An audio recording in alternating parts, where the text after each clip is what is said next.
ابھی نہ صحیح پر کبھی تو ہوگی، وہ زومانی انداز میں بولا اور ہونٹوں پر مدھم مسکراہٹ پھیل گئی۔ ماہر گھبرا کر اٹھی اور وہاں سے اپنے کمرے کی طرف چلی گئی۔ ارتضیٰ گہری نظروں سے اسے جاتے ہوئے دیکھتا رہا۔ ناراض ہوگی یہ تو پتا تھا، لیکن اتنی زیادہ۔ وہ کچھ سوچتے ہوئے وہاں سے اٹھا اور باہر نکل گیا۔ اشفاق صاحب بھی چلے گئے تھے۔ ولیمے کا فنکشن ایک دن بعد کا رکھا گیا تھا۔ وہ اپنے کمرے میں بیٹھی غیر مرئی نکتوں کو سوچ رہی تھی۔ جبھی عمیر اور حسان صاحب اس کے پاس آ کر بیٹھ گئے، ماہر بھی سیدھی ہو کر بیٹھ گئی۔ میری بیٹی ناراض ہے مجھ سے، انہوں نے پیار سے دیکھ کر کہا۔ بابا جو کچھ بھی میرے ساتھ ہوا ہے اس میں میری کیا غلطی تھی؟ وہ نہ چاہتے ہوئے بھی رو دی۔ بیٹا تمہاری غلطی نہیں تھی، بلکہ اللہ نے تو ہمیں غلط فیصلہ کرنے سے بچا لیا ہے۔ میں تو جتنا اس ذات کا شکر ادا کروں اتنا ہی کم ہے۔ وہ اسے اپنے ساتھ لگا کر بولے، ماہی ارتضیٰ بہت اچھا انسان ہے۔ جب تم نہیں مل رہی تھی تو وہ ہمارے ساتھ کھڑا رہا تھا، اور وہ خود زخمی ہو کر بھی تمہیں بچا کر لایا ہے، حالانکہ ہم تو اسے جانتے بھی نہیں تھے، صرف سلام دعا تھی، لیکن اس نے اپنا فرض سمجھ کر ہماری عزت کی رکھوالی کی ہے، اور پھر اس نے سب کے سامنے تمہیں اپنایا ہے، عزت و وقار کے ساتھ۔ بہت کم ہوتے ہیں ایسے مرد جو بھرے مجمع میں عورت کے کردار کی گواہی دیں اور سینہ چوڑا کر کے اپنا لیں۔ اگر ہم خود ڈھونڈتے تو بھی ایسا انسان نہ ملتا۔ یہ تو اللہ نے کرم کیا ہے ہم پر، اور اسے وہاں ہماری مدد کے لیے بھیج دیا۔ میں نے اس کا ہاتھ تھاما تو وہ بھی بہتی آنکھوں سے انہیں دیکھنے لگی۔ اللہ ہمارے گمان کے ساتھ ہے، جیسا ہم گمان کرتے ہیں ہمارے ساتھ ویسا ہی ہوتا ہے۔ اگر اچھا گمان کرو گی تو اچھا ہی ہوگا، اگر ارتضیٰ میں کوئی برائی بھی ہے تو اللہ تمہارے اچھے گمان اور دعا کے ساتھ اسے بدل دے گا، اور بے شک وہی ہمارے حق میں بہتر فیصلہ کرنے والا ہے۔ اور اس کے ہاتھ کو ہولے سے تھپتھپا رہا تھا۔ میرے خیال میں آج کے لیے اتنی ہی ڈوز کافی ہے۔ وہ ہنسا تو ماہر بھی مسکرا دی۔ بابا کبھی آپ مجھے بھی گلے لگا لیا کریں، مجھے تو بچپن سے آج تک حسرت ہی رہی ہے کہ آپ ماہی کی طرح مجھ سے بھی پیار کریں۔ وہ روٹھے ہوئے انداز میں بولا تو حسان صاحب نے بازو پھیلا کر اسے بھی حصار میں لیا۔ وہ دونوں کے سر پر باری باری پیار کیا۔ میرے بچوں، تم دونوں ہی تو میری زندگی کا حاصل ہو۔ شازیہ بیگم اور سکندر صاحب بھی آئے ہوئے تھے۔ شازیہ نے اپنے غلط رویے کی معافی مانگی تھی، ماہر نے معاف بھی کر دیا تھا، اور ولیمے کے ڈریس کے لیے ضد کر رہی تھیں کہ ساتھ چلو۔ ماہم بھی یہی کہہ رہی تھی، اپنی مرضی کا لے لو، ایک ہی تو فنکشن ہے، لیکن اس کا کہیں بھی جانے کو دل نہیں تھا۔ بھابی کو ان کے ساتھ بھیج کر وہ اب خود بیٹھی سوچوں کے سمندر میں غوطے لگا رہی تھی۔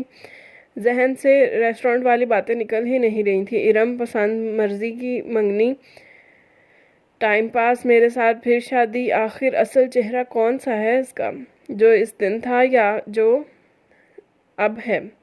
تھک ہار کر آنکھیں میچ لیں، اور پھر تھوڑی ہی دیر میں اس کی آنکھ لگ گئی تھی۔ دروازہ کھلنے کی اور پھر بند ہونے کی آواز پر آنکھیں کھول کر دیکھا تو ارتضیٰ کو سامنے دیکھ کر ہڑبڑا کر اٹھی۔ پیروں پر پڑا دوپٹہ اٹھا کر اوپر لیا تو وہ اسے یوں دیکھ کر محظوظ ہوا۔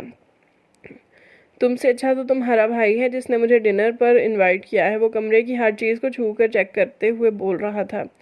کیا مطلب؟ میں اتنی دیر سوتی رہی اور کسی نے جگایا بھی نہیں؟ وہ ٹائم دیکھ کر حیران ہی رہ گئی تھی۔ 9 بج گئے تھے، اور جب وہ لیٹی تھی تو تقریباً 3 بجے کا ٹائم تھا۔ مسز، جب انسان کے اندر سکون ہو تو نیند بھی سکون سے ہی آتی ہے۔ شاید تم بھی میری طرح بہت دنوں بعد ایسے سوئی ہوگی۔ اور وہ اب اس کے پیچھے آ کھڑا ہوا۔ ماہر کی کمر تو اس کی طرف تھی۔ اس نے ہاتھ بڑھا کر کیچر میں جکڑے بالوں کو آزاد کر دیا تو وہ آبشار کی طرح اس کی کمر پر پھیل گئے۔ وہ آنکھیں بند کر کے اس کی خوشبو کو محسوس کر رہا تھا کہ وہ اچھل کر دور ہوئی۔ اس کی دھڑکن بے ترتیب ہوئی تھی، لیکن اس نے خود کو سنبھالتے ہوئے ارتضیٰ کی طرف دیکھا۔ یہ کیا بدتمیزی ہے، دور رہیں مجھ سے۔ وہ ناگواری سے گھبرائی تھی۔ ارتضیٰ کے چہرے کا رنگ بدلا۔ وہ اسے دھتکار رہی تھی۔ وہ کچھ کہتا اس سے پہلے ہی دروازے پر دستک ہوئی۔ وہ لب بھینچ کر رہ گیا۔ ماہر نے دروازہ کھولا۔ مومنہ بھابی آئی تھیں۔ کھانا لگ گیا ہے، آ جاؤ۔ وہ ان کے ساتھ ہی باہر نکل گئی۔ ارتضیٰ کو اپنے لہجے سے بری طرح ہرٹ کر گئی تھی۔ اس کے جذبات کو بدتمیزی کا نام دیا تھا اس نے۔ وہ تو اس کی ایک نظر التفات میں جان سے گزر جانے کا حوصلہ رکھتا تھا، پھر بھی وہ انا کی جنگ میں اس سے دور ہو رہی تھی، نہ چاہتے ہوئے بھی ان کی پیروی میں باہر آ گیا۔ دوبارہ ایک نظر بھی ماہر کو نہیں دیکھا تھا اس نے۔ ڈنر کے بعد چائے کا دور چلا اور پھر سب بڑے اپنے کمروں میں چلے گئے تو ینگ پارٹی نے محفل جما لی۔ وقفے وقفے سے ڈھولکی پر تھاپ لگ جاتی۔ ہم ذرا ادبی لوگ ہیں، کوئی غزل ہی سنا دو ارتضیٰ، عمیر نے دوستانہ انداز میں کہا تھا۔ ارتضیٰ اور ماہر دونوں ہی ایک صوفے پر بیٹھے ہوئے تھے۔ میں کیا سناؤں، وہ چونکا۔ صلواتوں کے علاوہ کچھ بھی، عمیر نے آنکھ دبا کر کہا تو ہال میں کہکہے سے گونج اٹھے۔ وہ خجل سا ہو گیا، پھر کچھ سوچتے ہوئے بولا، ٹھیک ہے پھر سنیں۔ اسے میں کیا بتاؤں، میں نے اسے کتنا چاہا ہے، بتایا تو جھوٹ جاتا ہے کہ سچی بات کی خوشبو تو خود محسوس ہوتی ہے۔ میری باتیں، میری سوچیں اسے خود جانے دو، ابھی کچھ دن اور میری محبت آزمانے دو۔ وہ اتنے دلکش اور دھیمے سروں میں بول رہا تھا کہ ماحول پر اس کی آواز کا سحر سا طاری ہو گیا، اور جب چپ ہوا تو کتنی ہی دیر سب کھوئے رہے۔ ماہر نے پہلو بدلا، اتنا صاف اور سب کے سامنے اظہار، وہ جھیم سی گئی۔ واہ واہ واہ بھائی ارتضیٰ، تم تو کمال کے انسان ہو، ہمارا ایک ہی دل کتنی بار جیتو گے۔ دل کھول کر داد دی گئی۔ اب ماہر بھی کچھ سنائے تو بات بنے۔ مومنہ اور کزن سمن نے کہا تو وہ بھی ذہن پر زور دیتے ہوئے خود کو روک نہ سکی۔ دکھ دے کر سوال کرتے ہو، تم بھی غالب کمال کرتے ہو۔ دے کر پوچھ لیا حال میرا، چلو کچھ تو خیال کرتے ہو۔ شہر دل میں اداسیاں کیسی، یہ بھی مجھ سے سوال کرتے ہو۔ مرنا چاہیں تو مر نہیں سکتے، تم بھی جینا محال کرتے ہو۔ اب کس کس کی مثال دوں تم کو، ہر ستم بے مثال کرتے ہو۔ ارتضیٰ اسے ہی دیکھ رہا تھا اور وہ سامنے، جانتا تھا کہ یہ خاص اسے ہی سنایا گیا ہے، اور وہ اسی طرح دیکھتے ہوئے پھر بولا۔ سب ان دونوں کو ہی دیکھ رہے تھے اور وہ دونوں باقی سب کو فراموش کیے ایک دوسرے میں مگن تھے۔ عجب تقاضے ہیں چاہتوں کے، بڑی کٹھن یہ مسافتیں ہیں، میں جس کی راہوں میں بچھ گیا ہوں اسی کو مجھ سے شکایتیں ہیں۔ شکایتیں سب بجا ہیں، لیکن میں کیسے اس کو یقین دلاؤں، جو مجھ کو جاں سے عزیز تر ہے، اسے بھلاؤں تو مر نہ جاؤں۔ میں خاموشی کی انتہا میں کہاں کہاں سے گزر گیا ہوں، اسے خبر بھی نہیں شاید میں دھیرے دھیرے بکھر گیا ہوں۔ ان دونوں کی آنکھیں آپس میں ٹکرائی تھیں تو اور جھکنا بھول گئیں۔ مومنہ نے تالی بجائی، بھائی آپ دونوں کا قبل تو ہر لحاظ سے بہت پیارا ہے۔ ماہر اٹھ کر بغیر کچھ کہے کمرے میں چلی گئی تو باقی بھی اپنی نشستوں سے اٹھ گئے۔ عمیر ارتضیٰ کو کمرے تک چھوڑ کر گیا تھا، وہ تو چپ چاپ اندر آ گیا۔ آج وہ یہاں رکنا تو نہیں چاہتا تھا، لیکن عجیب دل تھا کہ جانا بھی نہیں دے رہا تھا۔ وہ خود بھی چاہتا تھا اسے موقع ملے اور وہ اسے راضی کرنے کی کوشش کر سکے، تاکہ ولیمے کے فنکشن کو دونوں خوشی سے ایک دوسرے کے ساتھ بغیر ناراضگی کی اچھی یادوں کو اکٹھا کر سکیں۔ وہ واش روم سے باہر آئے تو ارتضیٰ دیوان پر بیٹھا اپنے بازو کا زخم دیکھ رہا تھا۔ وہ ٹرانس کی صورت میں اس کے سر پر جا کھڑی ہوئی۔ یہ زخم میرے دل کے زخموں سے زیادہ گہرے نہیں ہیں، وہ بے رحمی سے بولی تھی تو ارتضیٰ نے سر اٹھا کر اس کی طرف دیکھا۔ جانتا ہوں میں، شاید تم یہ نہیں جانتی کہ ان زخموں کی دوا تو ہے، لیکن دل کے زخموں کا مرہم صرف میٹھے بول ہیں، جو تم مجھے بولنے کا موقع ہی نہیں دے رہی۔ ہم بات کریں گے تو ہمارا مسئلہ حل ہوگا، کوئی دوسرا آ کر ہمارے مسئلوں کو حل نہیں کر سکتا۔ اس لیے پلیز ریکویسٹ کر رہا ہوں تم سے، یہاں بیٹھو میرے ساتھ اور ہر گناہ، ہر غلطی یاد دلاؤ تاکہ معافی مانگ سکوں۔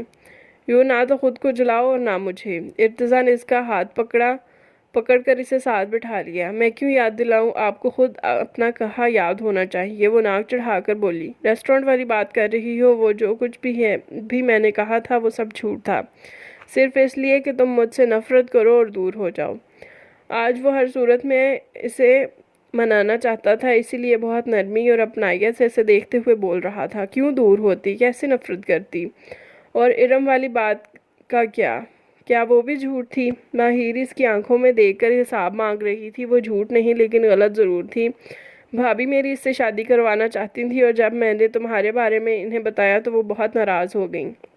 مختصر یہ کہ وہ میری ماں کی جگہ ہیں، میں انہیں ناراض نہیں کر سکتا تھا، اسی لیے تمہیں ناراض کر دیا۔ وہ مزید کچھ کہتا کہ وہ فوراً بول اٹھی، لیکن اب کیوں آپ کو ان کی ناراضگی کی پرواہ نہیں ہے؟ پھنکارتے ہوئے وہ اس سے زخمی نگاہوں سے دیکھ رہی تھی۔ ماہی، اب ہمارا رب ہمیں سب سے زیادہ چاہتا ہے، اور ماہی ہمارا رب ہمیں سب سے زیادہ چاہتا ہے۔ وہ ہمیں ہر روز پہلے سے زیادہ اپنے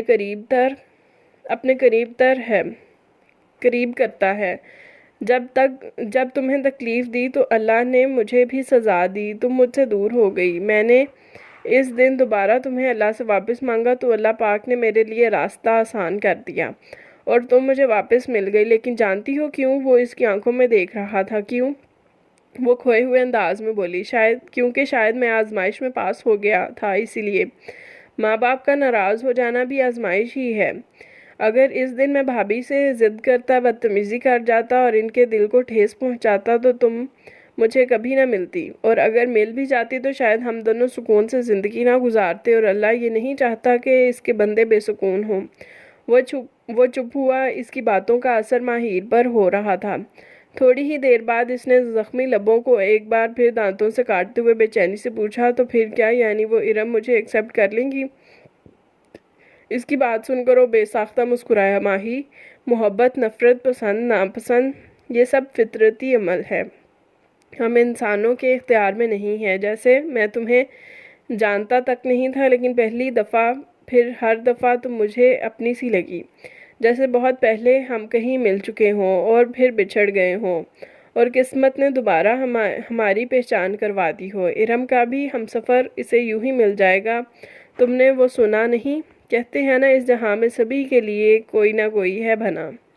وہ گنگنا رہا تھا۔ ماہر نے اپنے ہاتھ اس کی گرفت سے آزاد کروایا۔ باتیں کرنا تو کوئی آپ سے سیکھے، ماہر کہہ کر اٹھی اور پیچھے سے پھر بولا، لیکن میری بھی ایک شرط ہے، میں تمہارے علاوہ کسی کو نہیں سکھاؤں گا۔ تھوڑی دیر مسکرا کر دیکھنے کے بعد وہ پھر واپس زخم کو دیکھنے لگا، جہاں کالے دھاگے سے خون رس رہا تھا۔ زخم کچا تھا اور اس نے پٹی کھینچ کر اتاری تھی، اس لیے خون بہہ نکلا۔ کیا بھائی کو بولوں کہ آ کر ڈریسنگ چینج کر جائیں؟ زخم دیکھ کر ماہر کو بھی تکلیف ہوئی۔ نہیں، سالے کو آرام کرنے دو، وہ اپنے دھیان میں ہی بولا تھا کہ وہ منہ بسور کر ناگواری اور غصے سے چلائی، واٹ؟ آپ نے میرے بھائی کو کیا کہا؟ سالہ کہا۔ اور ماہر کے خطرناک تیور دیکھ کر باقی بات منہ میں ہی رہ گئی۔ ماہی، تم بھی نا، اب وہ میرا سالہ ہے تو سالہ ہی کہوں گا نا۔ مسز یہ گالی نہیں ہے، رشتے کا نام ہے، اب اس میں میرا کیا قصور؟ گالی بھی رشتے کے نام جیسی۔ وہ تیزی سے مسکراہٹ دبا کر بولا، پھر بھی آپ صرف عمیر ہی کہیں تو اچھا ہے۔ ماہر ابھی بھی منہ بنا کر کھڑی تھی۔ اوکے ڈاکٹر عمیر صاحب سے آپ بھی کچھ مرہم پٹی سیکھ لیں تو اچھا ہے۔ کیوں؟ میں کیوں سیکھوں؟ وہ حیرت سے آنکھیں پھاڑ کر ارتضیٰ کو دیکھنے لگی۔ مسز، اگر شوہر پولیس میں ہو تو بیوی کو ڈاکٹر ہونا چاہیے بھئی۔ اب میں روز کسی غیر سے پٹی کرواتا ہوا اچھا تو نہیں لگتا نا؟ وہ ماہر کے گرد اپنی نظروں کا حصار باندھے ہوئے بول رہا تھا۔ تو پھر کسی ڈاکٹرنی کو ہی ڈھونڈ لیتے۔ وہ منہ بسور کر دانت پیس کر بولی تو اس کا کہکہا پورے کمرے میں گونجا۔ پہلی سنبھالی نہیں جا رہی اور دوسری کے خواب کیسے دیکھوں؟ وہ اٹھ کر اس کے مقابل کھڑا ہو گیا۔ چلو یہاں گرا تو لگا دو یا ٹیپ کے ساتھ چپکا دو۔ وہ بازو پر لپٹی پٹی پر ہاتھ رکھ کر دوستانہ انداز میں بولا، آپ یہاں بیٹھے، میں لے کر آتی ہوں۔ وہ کمرے سے باہر گئی اور تھوڑے ہی دیر بعد فرسٹ ایڈ باکس لے آئی۔ پیچھے کریں ہاتھ۔ اس نے چپ چاپ ہاتھ پیچھے کر لیا۔ ماہر نے آرام سے پٹی لپیٹی۔ آپ یہ جاب چھوڑ دیں، ماہر نے بڑے آرام سے کہا تو وہ حیرت سے اسے دیکھنے لگا۔ وہ کیوں؟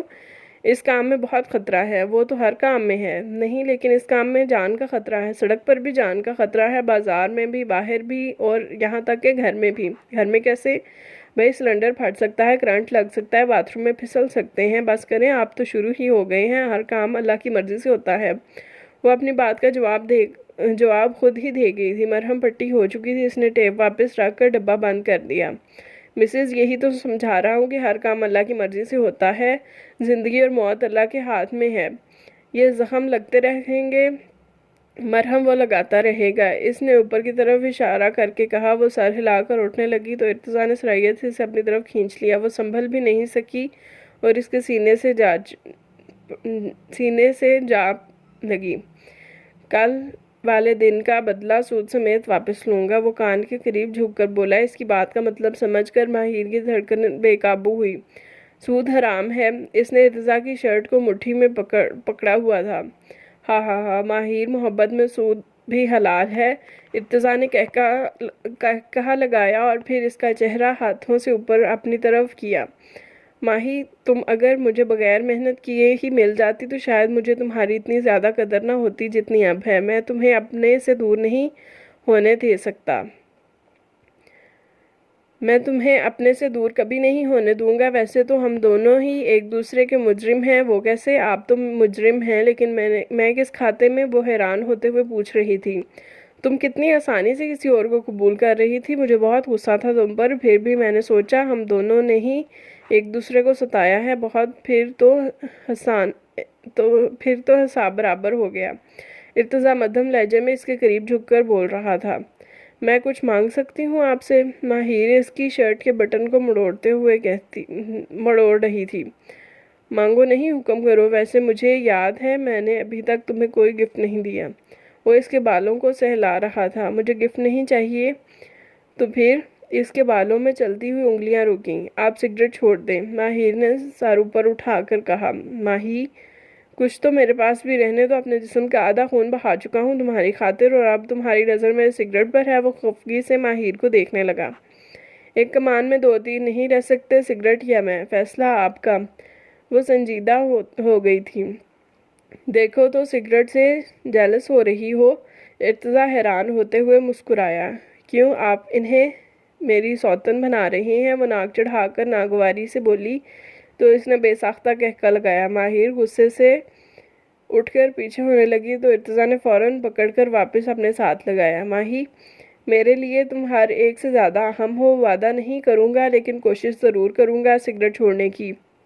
کہتے ہیں 21 دن میں انسان کی پختہ سے پختہ عادت بھی بدل جاتی ہے، تو اب یہ تم پر منحصر ہے کہ ان 21 دنوں میں اس عادت سے کیسے پیچھا چھڑواتی ہو میرا۔ اس کی آنکھوں میں محبت کے دیپ جل رہے تھے۔ میں کیسے؟ وہ حیران ہوتی ہوئی بولی۔ اپنے دوست گوگل سے پوچھ لو نا، ارتضیٰ نے آنکھ دبا کر کہا تو وہ اس کا اشارہ سمجھ گئی۔ اس نے ایک مکہ رسید کیا اور اس کے سینے میں منہ چھپا کر بولی۔ بہت برے ہیں آپ، تم بھی بہت بری ہو۔ مجھے آپ سے نفرت ہے۔ اگر یہ نفرت ہے تو مجھے تم سے بہت بہت بہت زیادہ نفرت ہے۔ اور اب اس کمرے میں ان دونوں کا قہقہ گونجا تھا۔ الفاظ بدل دینے سے جذبات نہیں بدلتے۔ ماہی، وہ اس کے سر پر جھکا اور اسے بازوؤں کے حصار میں لے لیا۔ وہ بھی خوش تھی، سارے دکھوں کا مداوع ہو گیا تھا۔ تکلیف، غم، ناراضگی سب مٹ گئے تھے، محبت باقی رہ گئی تھی۔ دل جیت گیا تھا، وہاں محبت بھی شاداں تھی۔ ختم شد۔ تو یہ تھی لسنرز آج کے ناول کی لاسٹ ایپیسوڈ۔ امید ہے آپ سب کو بہت اچھی لگی ہوگی۔ کمنٹس میں اپنی فیڈ بیک ضرور دیا کیجیے اور ویڈیو کو لائک اور چینل کو ضرور سبسکرائب کر دیں۔ بہت شکریہ اور انشاءاللہ ملتے ہیں اب نیکسٹ کسی ناول کے ساتھ۔ اللہ حافظ۔